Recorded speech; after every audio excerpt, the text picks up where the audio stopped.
찬양 감사합니다. 오늘 준비한 말씀이 오늘 드린 찬양과 어떻게 보면 굉장히 연결되는 그러한 말씀입니다. 사전에 얘기하지 않았는데 이 찬양을 준비한 것을 들으면서 하나님께서 오늘 전하시는 이 말씀에 우리에게 향하신 그 뜻이 있구나라는 생각을 다시 한번 갖게 되었습니다. 지난 몇 주 전에 담임 목사님께서 이 주간의 주일을 부목사님들, 특별히 교구를 담당하시는 부목사님들이 말씀을 전했으면 좋겠다, 그렇게 말씀을 하셨습니다. 한 주간을 기도했습니다. 하나님, 어떤 말씀을 전해야 되겠습니까? 그때 주님께서 제 마음에 주신 감동이 주님이 곧 다시 오신다는 그 말씀을 전하라 였습니다. 그 음성을 제 마음에 들었을 때 한편으로는 부담이 됐습니다. 왜냐하면 주님이 곧 다시 오신다라는 말씀 안에는 우리에게 주는 어떠한 심각성이 있다라고 느껴졌기 때문입니다. 그러나 다른 한편으로는 정말 우리에게 꼭 필요한 말씀이라는 생각이 들었습니다. 성경 안에는 주님이 다시 오실 그때에 있을 여러 가지 징조에 대하여 우리에게 가르쳐주고 계십니다. 말씀을 읽으면 읽을수록, 그리고 이 시대의 상황을 보면 볼수록 주님이 오실 날이 다가왔다라는 것이 너무나 절박하게 제 안에 느껴졌습니다. 그래서 이 말씀이 부담이 되지만 그러나 교우들에게 정말 필요한 말씀이라는 생각을 마음속에 갖게 되었습니다. 세상 사람들이 말세다라는 말을 많이 하지요. 그 말씀의 의미는 성경적으로 주님이 다시 오신다라는 그러한 말씀입니다. 그러나 말세다라는 말을 들으면 고개를 끄덕거리면서도 주님이 곧 오신다라는 성경의 이야기를 들으면 황당하게 생각합니다. 정말 그런 일이 벌어질까? 심지어는 믿는 우리들도 그 내용을 지식으로는 인정하지만 내 진정한 마음으로 주님이 곧 오신다라는 말씀이 그렇게 마음에 깊이 와닿지 않는 경우가 많이 있어요. 아마 그 이유는 여러 가지가 있을 것 같습니다. 2000년 동안 흘러오면서 주님이 곧 오신다고 그렇게 말씀을 하셨지만 안 오셨기 때문에, 또 몇 년 전, 몇십 년 전에 그러한 큰 파동이 있었는데도 안 오신 걸 보니 성경에 그렇게 나와 있지만 정말 우리에게 실제적으로 와닿는 그러한 말씀은 아닌가 보다, 그렇게 생각을 하는 분들이 있습니다. 또 어떤 분들은 워낙 세상이 험하니까 말세긴 말세인 것 같다. 그런데 정말 주님이 오시면 나는 어떻게 되는 거지? 이렇게 고민을 하시는 분도 있으십니다. 그러나 어떤 분들은 마치 신부가 그 결혼할 날을 손꼽아 기다리듯이 주님, 당신이 오실 날을 기다립니다. 주님, 오늘 오시겠습니까? 주님, 당신을 사모합니다. 이러한 갈급한 마음으로 주님을 기다리는 분들도 계십니다. 여러분은 어떠십니까? 주님 곧 오신다라는 그 말씀 앞에 여러분의 솔직한 마음은 어떠십니까? 아주 오래전에 미국의 한 교회에서 있었던 일입니다. 성부영신 예배를 드리는데 누군가 장난을 쳤답니다. 천정 위에 올라가 숨어 있다가 성부영신 예배 드리는 그 말미쯤에 큰 소리로 외쳤대요. 예수님이 지금 오신다. 신랑을 맞이하라. 하면서 나팔을 막 불어댔다고 합니다. 그때 무슨 일이 벌어지는지 아세요? 수백 명의 교인들이 그 소리를 듣자마자 의자 밑으로 숨어 들어갔다고 합니다. 주님이 오신다고 어이쿠 어떻게 하면서 숨어서 밑으로 들어갔고요.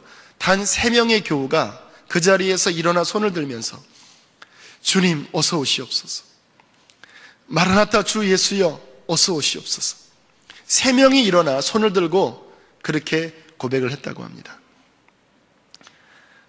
만일 오늘 그 소리가 하늘에서 성경 그대로 나팔 소리와 함께 울려 퍼진다면, 신랑이로다 맞으러 나오라, 주님이 지금 오시는 도다라는 그 소리가 듣는다면 여러분은 어떻게 반응하시겠습니까? 주님이 다시 오신다라는 이 말씀은 아직도 많은 크리스찬들에게 실은 부담스러운 말씀인 것 같아요. 주님 오시면 나는 어떻게 될까?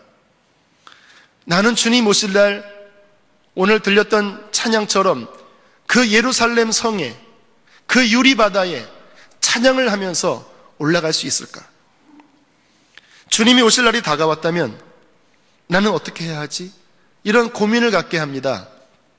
그래서 그런 고민을 하고 싶지 않은 많은 크리스천들은 피합니다. 그러한 이야기를 들으면 마음에 두지 않고 애써 피합니다. 그러나 여러분 기억하십시오. 성경에 주님이 다시 오시겠다라는 말씀은 초림보다 배 이상이 더 많다고 합니다. 성경학자들의 연구에 따르면 성경의 30분의 1의 예언이 주님이 다시 오시겠다라는 예언이라고 말씀을 하십니다.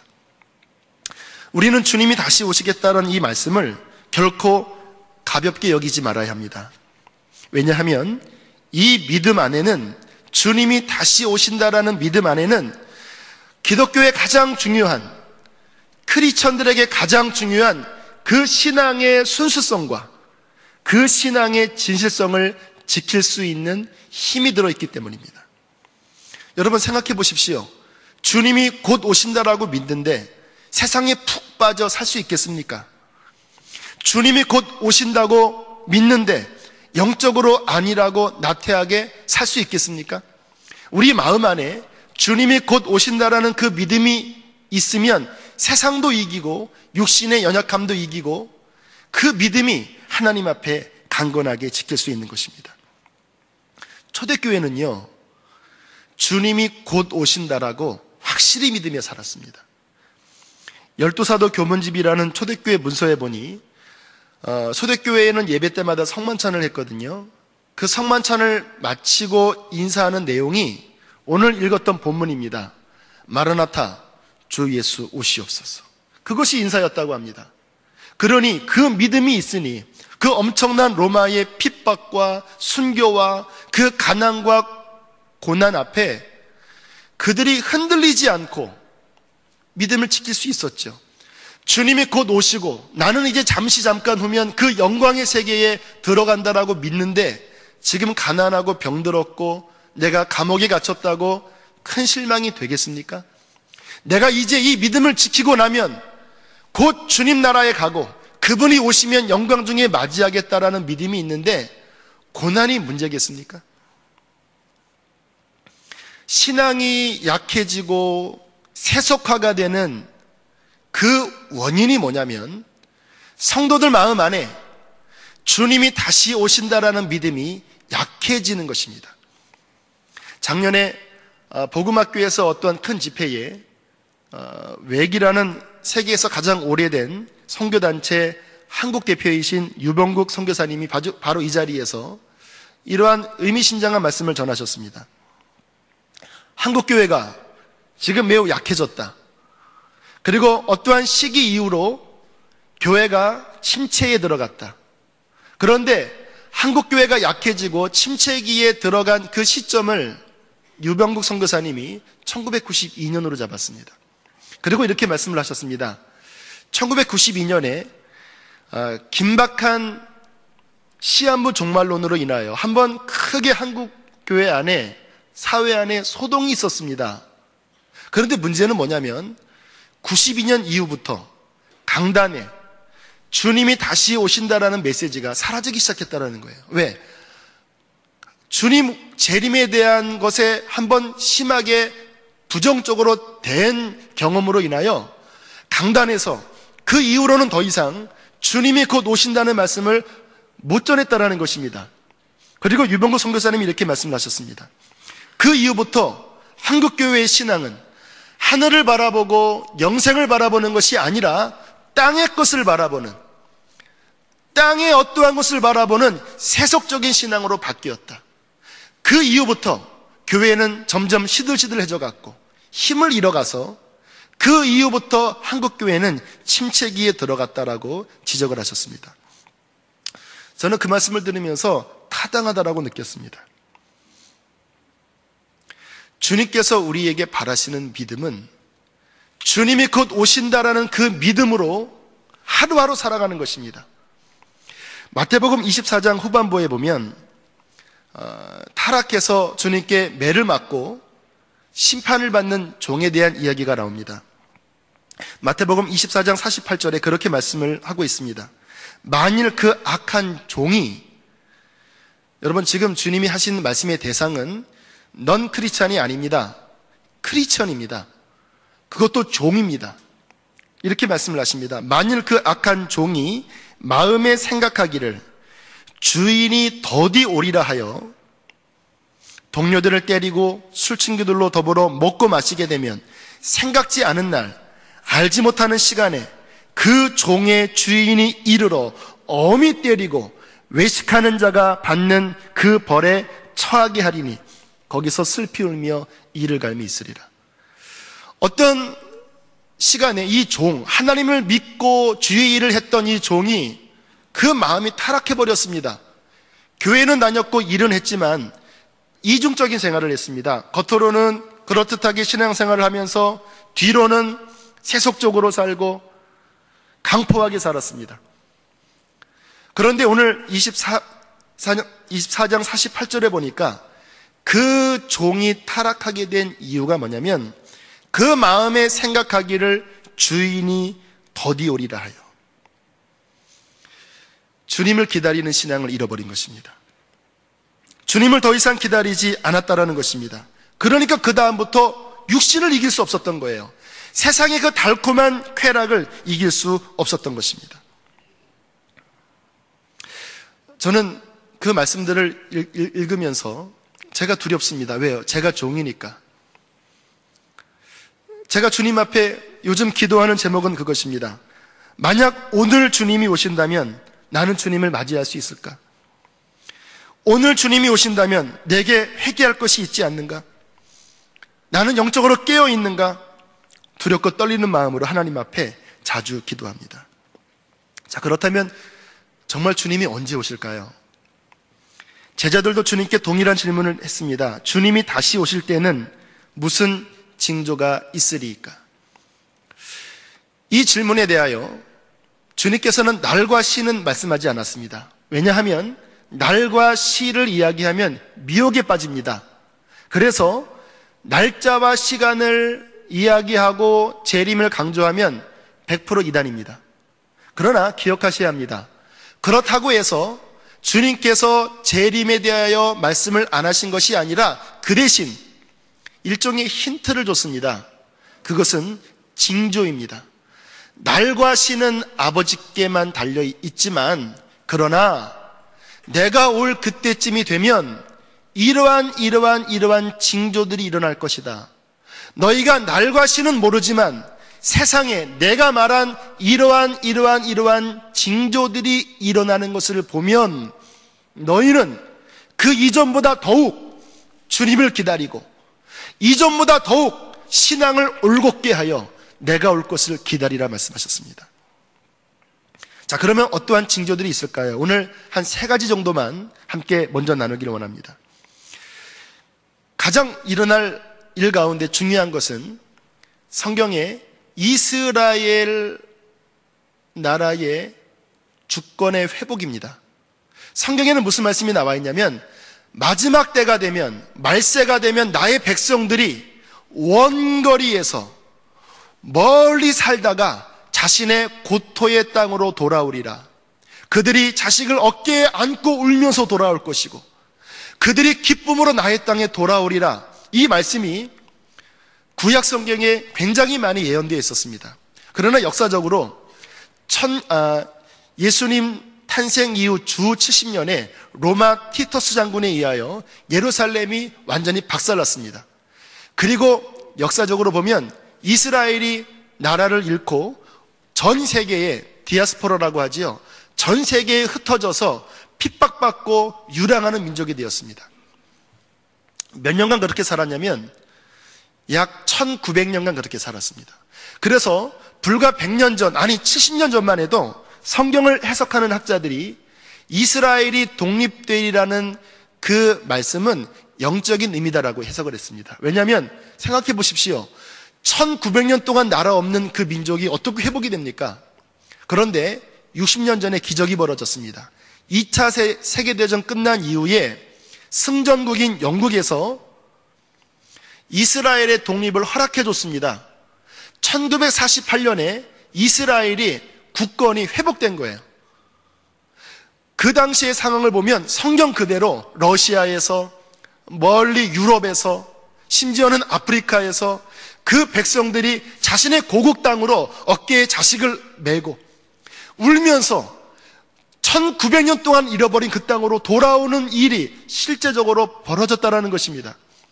그것이 단순한 세계적인 뉴스가 아니라 성경에 놀랍게 예언되어 있는 내용인데, 그 예언은 곧 무엇을 가리키냐면 주님이 곧 오시는 굉장히 중요한 징조로 말씀을 하신다는 것입니다.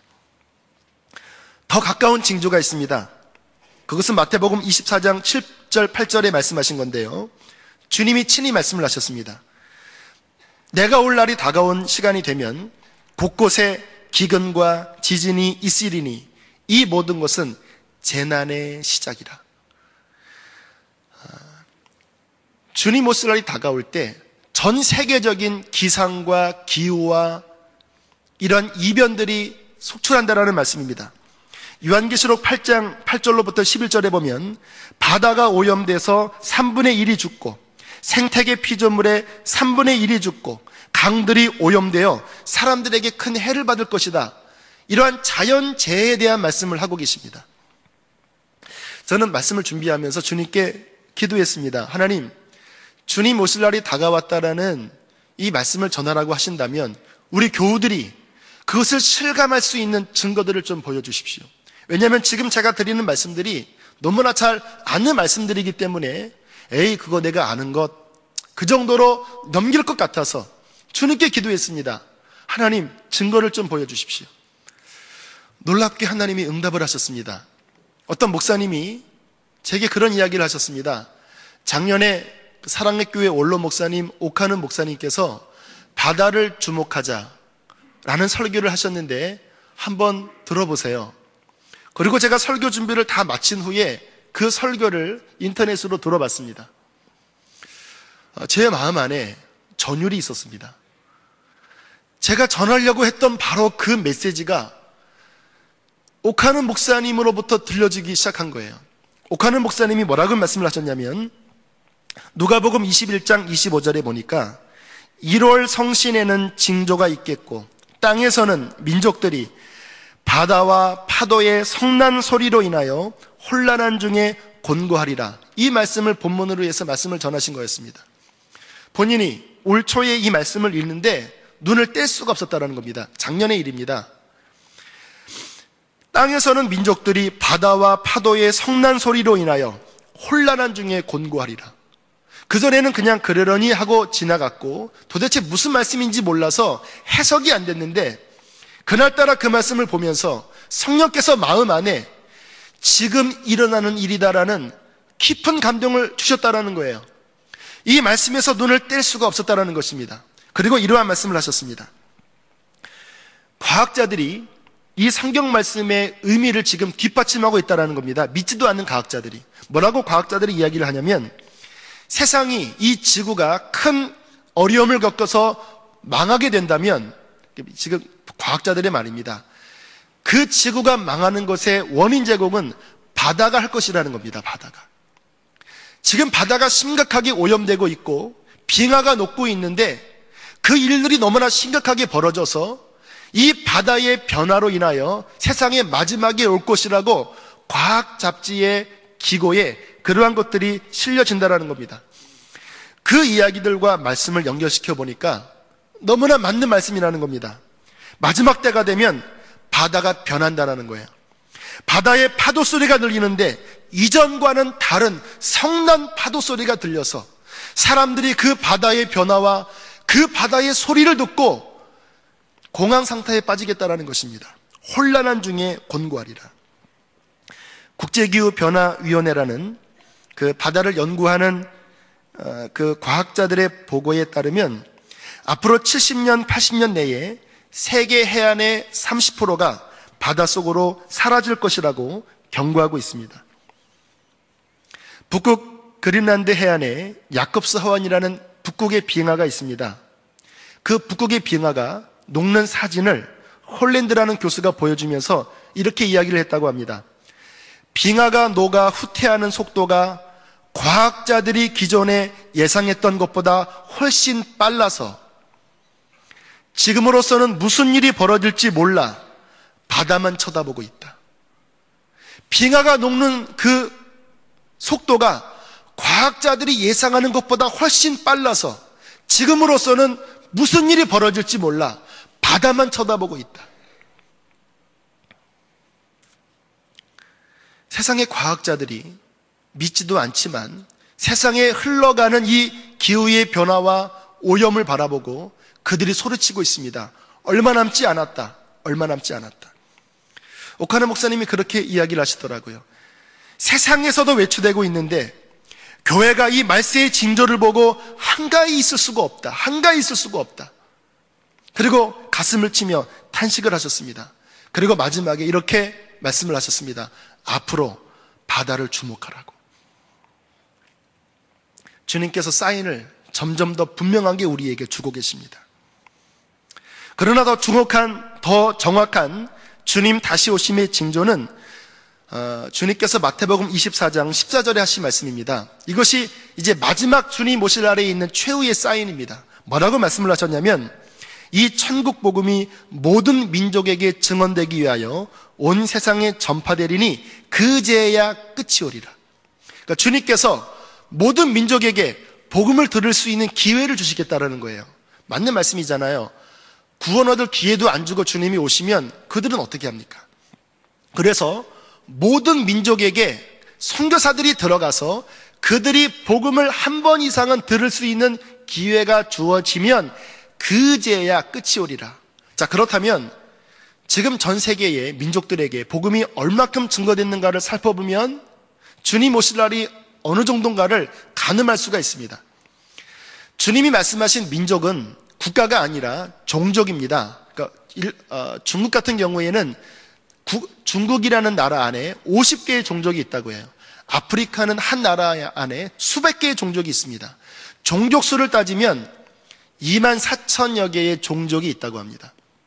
그러니까 2만 4천 종족들에게 선교사가 들어가면 주님 오시는 거지요. 2만 4천의 종족에 12,000, 그러니까 반 정도에게 복음을 전했던 시점은요, 굉장히 오래 걸렸다고 합니다. 1989년입니다.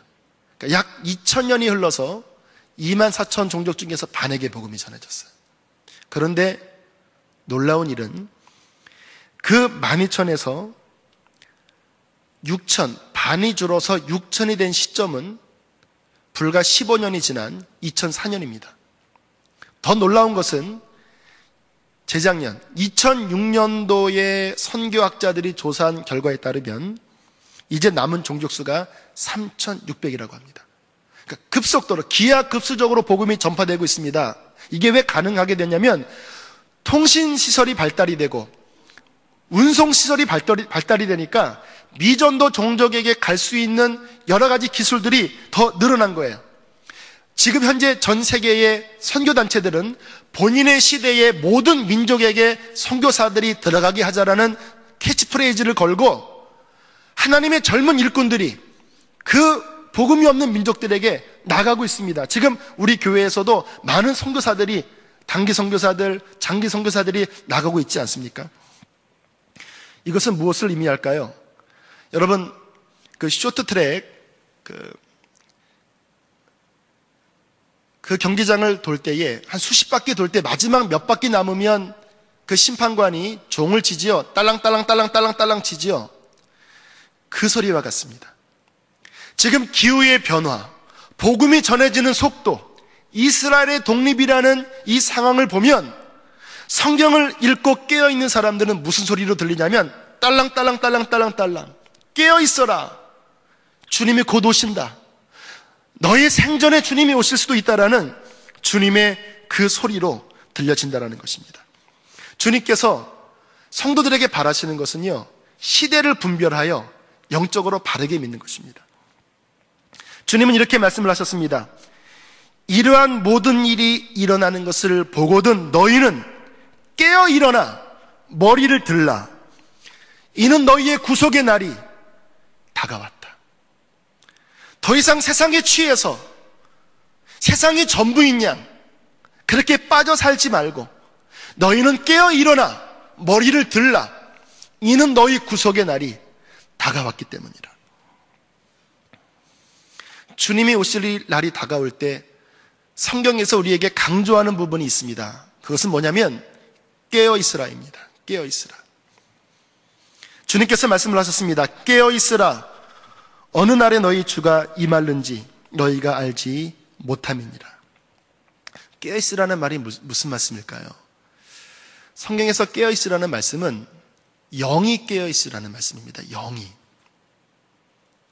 영이 어떻게 깨어 있는 것이 성경에서 말씀하신 깨어 있는 것일까요? 주님과 나 사이에 살아있는 교제가 가능한 상태가 계속 유지되게 하라는 의미입니다. 주님은 우리 안에 거하시고 그분은 실제적으로 우리 안에서 말씀을 하시는 분입니다. 여러분 생각해 보십시오. 한 여인이 임신을 합니다. 그 뱃속에 아이가 잉태를 해요. 뱃속에 아이 하나만 잉태를 해도 그 여자는 엄청난 몸의 변화를 느낍니다. 어느 날은 식욕이 없어서 구역질이 나오기도 하고, 어느 날은 너무나 졸음이 쏟아지기도 하고, 점점 이 아이가 자라나면 이제 막 태동을 느끼면서 그 아이를 느낍니다. 하물며 자그마한 생명 하나가 뱃속에 잉태됐는데도 그가 온몸으로 느끼거늘, 잘 기억하십시오. 살아계신 예수님이 그 안에 있다라고 하는 그것이 전혀 주님과의 생동감 있는 교제는 없이 그냥 교리적으로 예수님 내 안에 계십니다. 내가 살면서는 전혀 주님의 살아계신 증거도 없고 경험도 없으면서 주님 내 안에 계십니다. 이것은 아닙니다, 여러분. 주님이 내 안에 살아계시면 내 영은 그분과 실제적인 교제를 하게 됩니다. 이 상태에 들어간 것이 성경에서는 다른 말로 성령 충만이다라고도 표현을 하고요. 다른 말로는 주님과 지금 동행한다라고도 표현하고요. 다른 말로는 영혼이 깨어있다라고도 표현을 합니다. 신앙이 깨어있는 것은요, 현재 상태입니다. 그러니까 예전에 내가 주님을 뜨겁게 만났다가 지금은 영이 확 죽어서 기도도 안 나오고 주일날 한번 교회 나가는 것으로 족하는 이 차원이 아니라 깨어있다라는 것은 현재 상태입니다. 지금 내가 주님과 살아있는 교제를 하는 거예요. 그분이 나를 이끄는 것을 내가 따라갈 수 있는 상태가 되는 것입니다. 작년 10월에 남성 수련회가 있었습니다. 그 이후에 한 남성 성도 한 분이 12시부터 하는 그 철야기 대회가 한때 있었죠. 밤에 오셨어요. 전혀 철야기 대회에는 나오지 않으실 분처럼 느껴졌는데 오셨길래 제가 너무 반갑고 신기해서 인사를 했습니다. 이거 어쩐 일이세요? 그랬더니 이분이 하시는 말씀이 남성 수련회에 가서 앉아 있는데 갑자기 마음속에 그러한 깨달음이 오시더라는 거예요. 와, 지금 내가 이 자리에 앉는 것을 하나님이 얼마나 기뻐하실까? 이것이 마음에 깊이 느껴지더랍니다.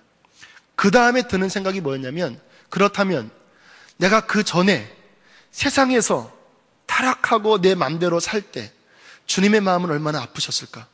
그런데 갑자기 눈물이 그렇게 쏟아지더라는 거예요. 그리고 한참을 울고 난 다음에 그렇게 마음이 평안했노라고. 그 마음이 너무나 신기해서 심야기도 9시부터 하는 심야기도 끝난 다음에 한 번 더 철야까지 오셨다고 이렇게 말씀을 하시더라고요. 그리고 한 2달 지난 작년 12월에 김우현 PD가 오셔서 남성 집회를 한번 하셨었죠. 미사남 때. 그때 그분이 앞으로 나가시더라고요. 그리고 이분이 방언을 받으셨습니다.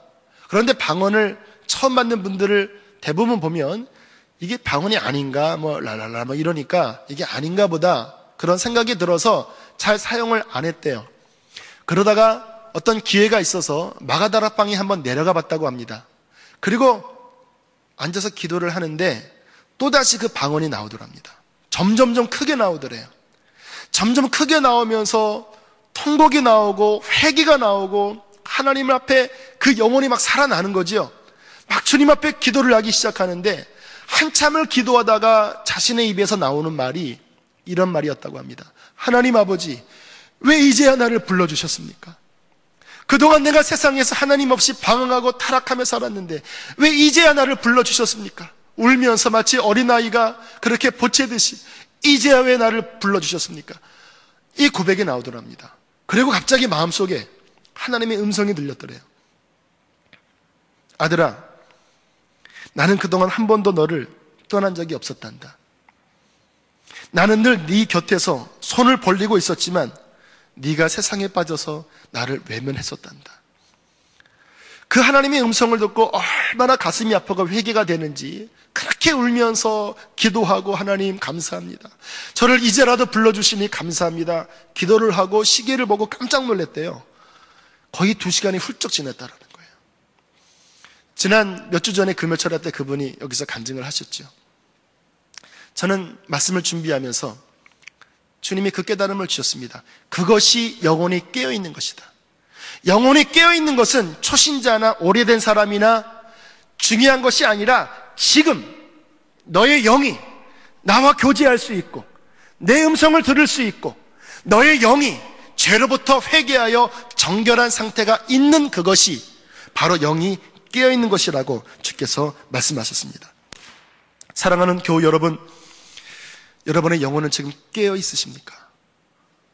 교회를 나오는 차원이 아닙니다. 지금 여러분은 주님과 살아있는 교제를 나누고 계십니까?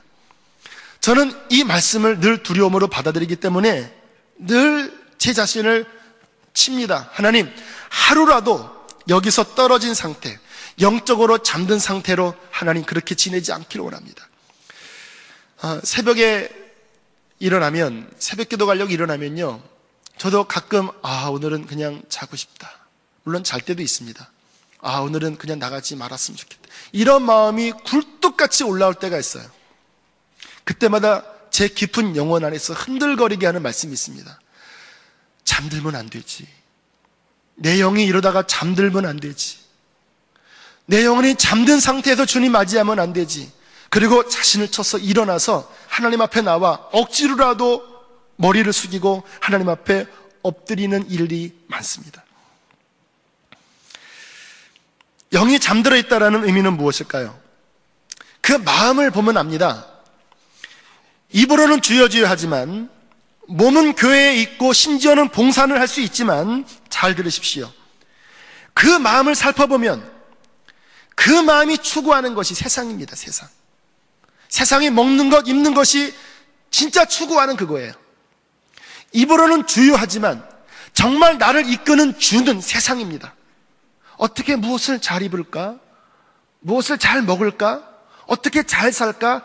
이것이 나의 마음의 주된 것이라면 그 영혼은 100% 잠든 상태입니다. 성경에 주님이 오실 날이 노아의 때와 같다고 말씀을 하셨습니다. 그리고 노아의 때에 대하여 주님께서 뭐라고 말씀하셨냐면 홍수가 나기 전에 사람들이 먹고 마시고 시집가고 장가가더니 이게 죄입니까? 노아의 때와 인자의 때가 같다라는 거예요. 어떻게 같냐? 홍수가 임하기 전까지 먹고 마시고 시집가고 장가가더니 이게 죄입니까? 빠진 게 있습니다. 영적으로 하나님 앞에 예배하고 하나님의 영광을 구하는 것은 없이 그저 육신에 먹는 것, 마시는 것, 입는 것만 가지고 살아가는 것, 그 모습으로는 주님 오실 날을 맞이할 수 없다고 말씀을 하시는 겁니다.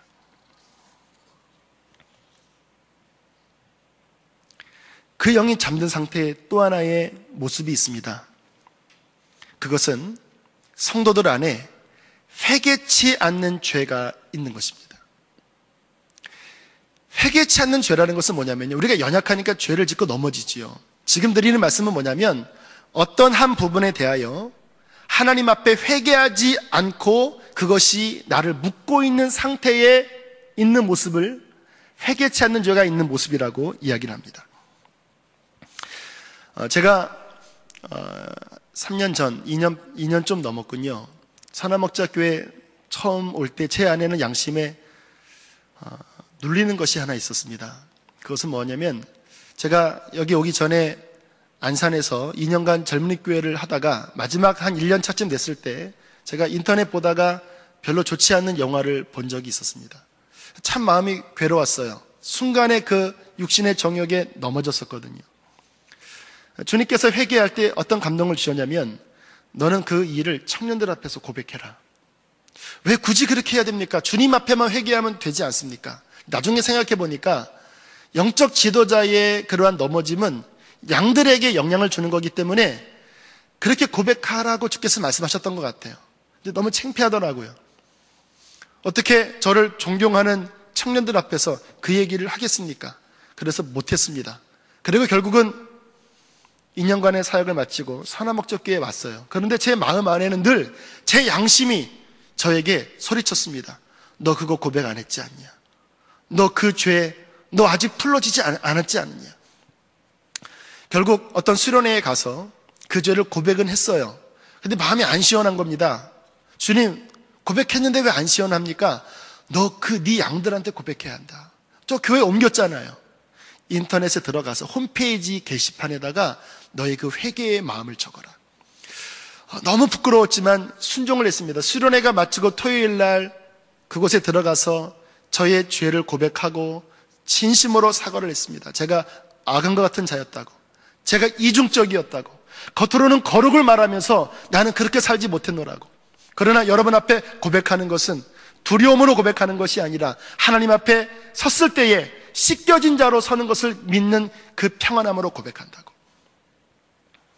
그 고백을 하면서 제 안에 뜨거운 눈물이 나오더라고요.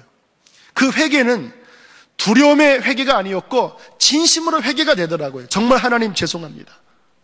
참 신기한 거는요, 오랫동안 제 양심 안에 저를 걸리적거리게 했던 그 정죄감이 그 이후로 사라져버렸습니다. 얼마나 마음이 평안한지, 얼마나 날아갈 것 같은지. 오 하나님 감사합니다. 비록 부끄럽지만 하나님, 제 영혼은 지금 주 앞에 선다면 하나님, 저는 깨끗합니다. 저는 주 앞에 정결합니다. 그 고백을 할 수 있었습니다. 주님 오실 날 주님께서 우리에게 찾으시는 영혼이 있습니다. 정결한 영혼입니다. 왜 주님이 정결한 영혼을 찾으시냐면요, 우리가 성경을 잘 묵상을 해보면 이해가 돼요. 주님께서 다시 오실 때에 누구를 찾으러 오시냐면 성경에 신부를 데리러 오신다고 말씀을 하셨습니다. 주님이 신랑으로 오신다라는 거예요. 생각을 해보십시오. 하나님의 아들 아닙니까? 하나님의 아들이 신랑으로서 신부된 교회를 데리러 온다라는 거예요. 그런데 그 신부된 교회가 세상이 음란에 찌들어져 있고 세상 사랑에 폭 빠져 있고 주님이 그 죄 때문에 죽은, 그 죄 때문에 십자가에 달리신 그 죄를 여전히 사랑하고 있는 간음하는 모습, 영적으로 간음하고 있는 그 신부를 어떻게 신부로 데리러 오시겠습니까? 그래서 성경에 보면 요한계시록에 날마다 세마포를 빠는 자는 복이 있다. 늘 정결한 신부로 마치 춘향이처럼 그렇게 주님 오심을 기다리는 순결한 영혼을 가진 그를 주께서 맞이하겠다라고 말씀을 하신 겁니다. 이해가 되는 내용 아니겠습니까? 히브리서 12장 14절에 이렇게 말씀을 하십니다. 거룩함이 없이는 아무도 주를 보지 못하리라.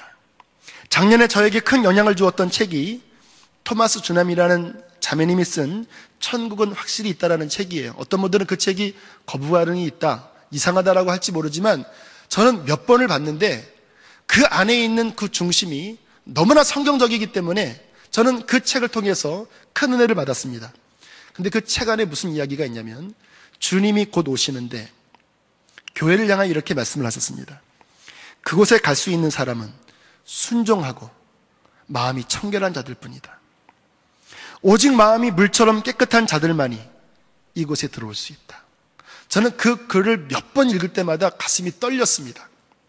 제 마음을 보면 때로는 세상에 푹 빠져서 더러워지고 그러면서도 뭐 어쩔 수 없지, 이게 세상이니까, 이게 육신이니까. 근데 주님께서 말씀을 하시기를 그곳에 들어갈 수 있는 자들은 마음이 물처럼 깨끗한 자들이, 회개해서 정결케 된 자들이 내 앞에 올 수 있다.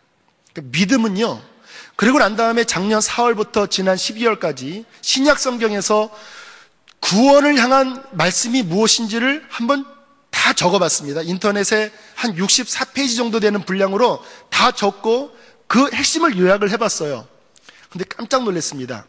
성경에서 말씀하시는 믿음이 내 맘대로 살면서 예수만 믿으니까 구원이라고 말씀을 안 하더라고요. 믿음은 죄를 회개하고 정결케 된 거더라고요. 믿음은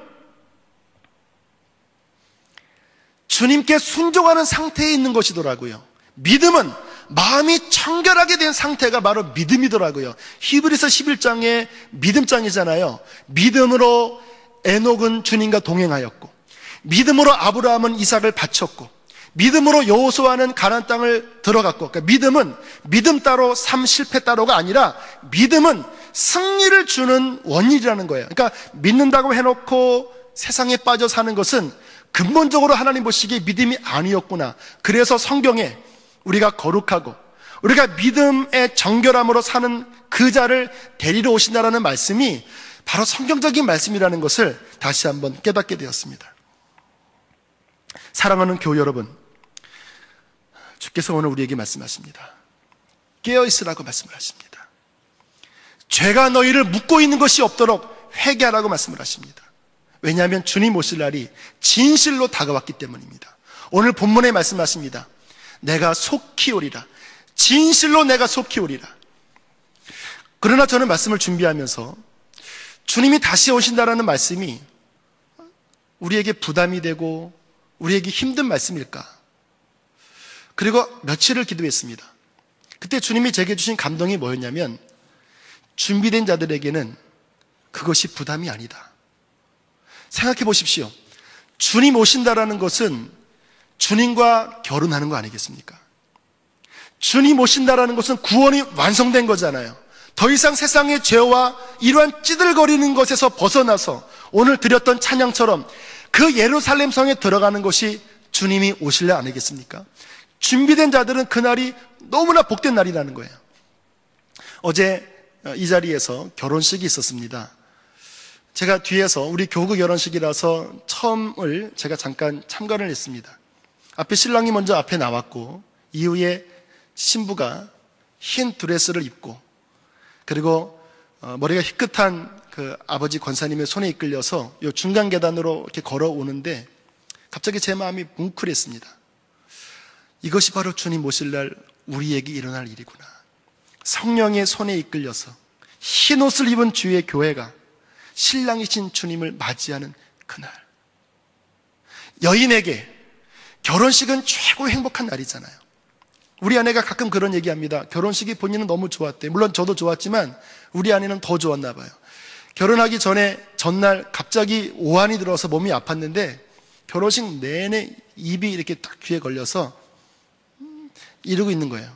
그러면서 왜 당신은 이렇게 항상 웃어 했더니 사진 잘 나오라고 하면서 이렇게 웃더라고요. 여인에게 결혼식은 두렵거나 부담스러운 날이 아닙니다. 가장 행복한 날입니다. 우리가 정말 주님을 사랑하고 내 영혼이 깨어있다면 주님이 오신다는 오늘의 말씀은 여러분에게 복음 중에 복음이 될 것입니다. 여러분, 그렇게 주님을 기다리는 신앙이 되십시오. 어떻게 주님을 기다리냐고요? 주님을 뜨겁게 사랑하십시오. 이전보다 더 주님을 뜨겁게 사랑하십시오. 예전엔 주님 사랑했다가 지금은 식어버린 에베소 교회의 첫사랑을 잃어버린 그 교회는 주님 맞이할 수 없습니다. 주님, 이전보다 더욱 주님을 사랑합니다. 이렇게 주님을 사랑하는 길을 걸어가다가 주님께서 하늘의 나팔이 울리고 나를 부르러 오실 때에 내가 죄에 묶인 것이 없이, 세상에 묶인 것이 없이 롯의 처처럼 세상을 돌아보지 아니하고 나는 오직 주님을 사랑하는 거룩한 신부로 주님을 맞이하겠습니다.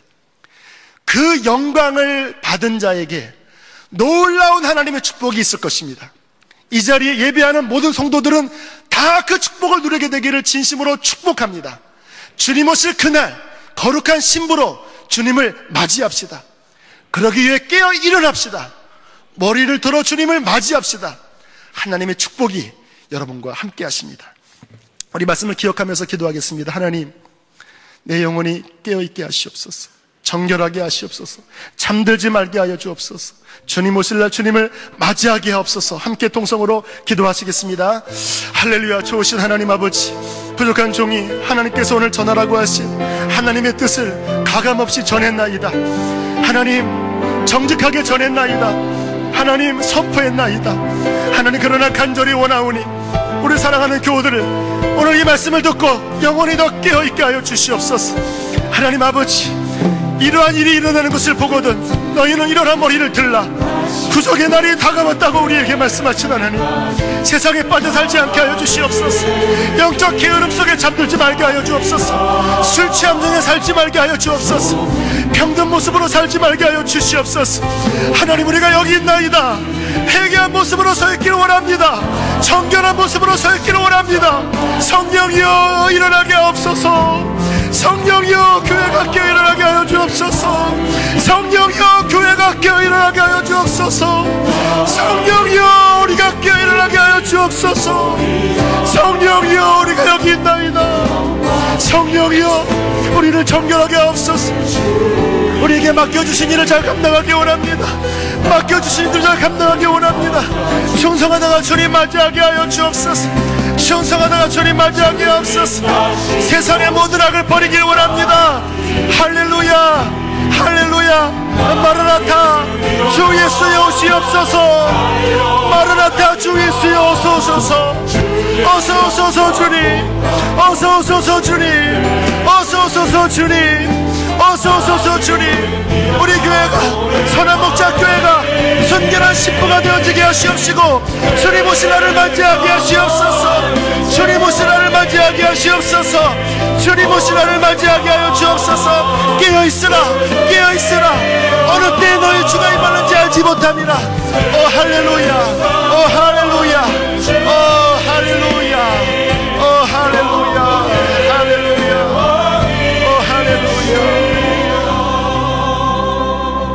그러므로 너희는 깨어있으라. 어느 날에 너희 주가 임하는지 너희가 알지 못함이니라. 오 하나님, 주의 경고의 음성을 우리의 영혼이 흔들거리며 들었습니다. 하나님 감사합니다. 아버지, 주 오실 그날 하나님 주님을 맞이할 만한 준비된 믿음 되게 해 주시옵소서.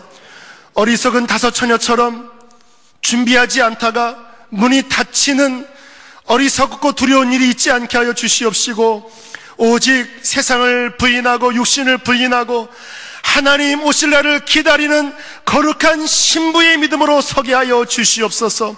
선한 목적 교회를 그렇게 되도록 축복합니다.